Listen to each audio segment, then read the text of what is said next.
Bonjour everybody, in today's video I'll be showing you different stitches and what they look like open as seam allowances and also how easy they are to rip off at the end of the video. So this is a sewing machine stitch. Next is a regular back stitch. I do have a few videos on this already. If you don't know how to sew a back stitch, definitely check them out. Next is the double back stitch, and this is what this is looking like. I have a recent video on this. And the next one is a half double back stitch, and I did start pressing my seams open before I started filming. That's why it's looking like this. That's a half double back stitch.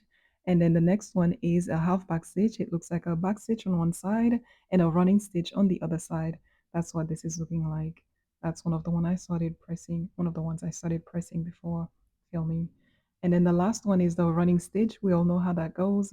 It is the easiest stitch to sew when it comes to hand sewing. And that's what this is looking like. And there are variations of this, but I just the basic one. All right, so this is what my seam allowances are looking like after I press them open. What I'm holding here is the one that I made with the sewing machine stitch. I used a 4.5 millimeter stitch length for this, just to make sure everything was the same when it comes to stitch length with my hand sewing. So that's what it's looking like when I stretch it open.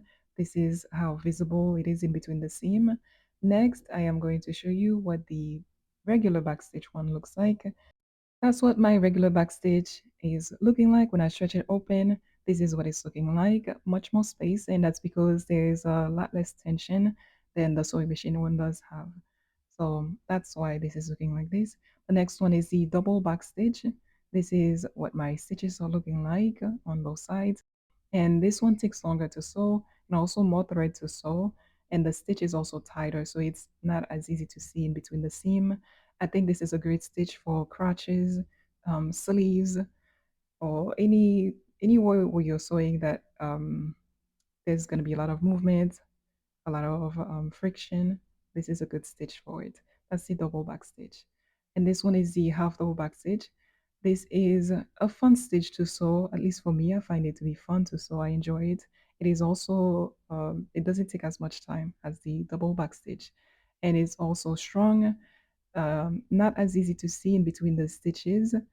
And I will bring the sewing machine stitch back just so you can see the difference between that and the sewing machine stitch. As you see here, that does have more space than the double back stitch and the half double back stitch. That's the regular back stitch here. And next is the half back stitch, which looks like a running stitch on one side and a back stitch on the other side. And this is what it's looking like when you open it. Not as tight as the other two.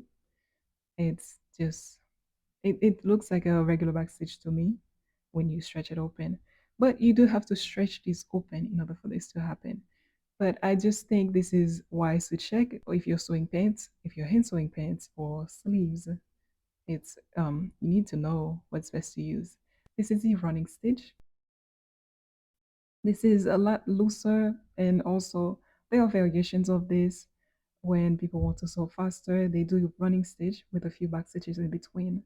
So I did bring a different background in because I just thought maybe it would be better to see on camera.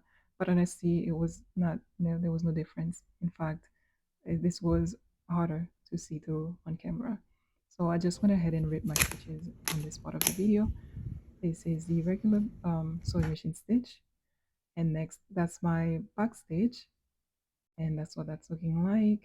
The space in between. So you're able to see this one. And ripping it, I guess it was just as easy as the sewing machine one. And my fabric was actually quite sturdy because it did not rip my fabric. In the past, when I've tested that, I've ripped my fabric before I ripped the stitches, honestly. This is the double back stitch. And I was actually surprised at the little space in between, or how tight it was, my seam allowance. That's why I kept checking, because it was actually tighter than the sewing machine one. Even though I used the same tension that I used in the regular back stitch, it was just tighter. And it's because of the way the stitch is sewn. That's why it's much tighter. And ripping it was also harder. It took more effort, more strength to rip this apart. And I do have a strong fabric, so no ripping in the fabric, just the stitch. This one is the half double back stitch. This one was also, this is very comparable to the double back stitch, except that it's more fun to sew for me. I enjoy it more and it takes less time to sew. So that's that for the half double backstitch. And it was just as hard to rip off as the double backstitch. But do remember I have a starting stitch and an ending stitch. So there is some challenges to rip them apart regardless of the stitch, especially at the end of it because of the ending stitch. And this is the half back stitch, which looks like a back stitch on one side and running stitch on the other side. This wasn't hard to rip off, except that I do have the ending stitch, and I felt like the double back stitch took a lot of strength from me to rip apart. So yeah, that's why it seems like it took some strength, but not really. Even the running stitch, I did have the ending stitch, so it made it seem like it took some strength, but not really. So I guess it would be wise to do a running stitch if you want to so fast to use a running stitch and do some I guess ending stitch in between.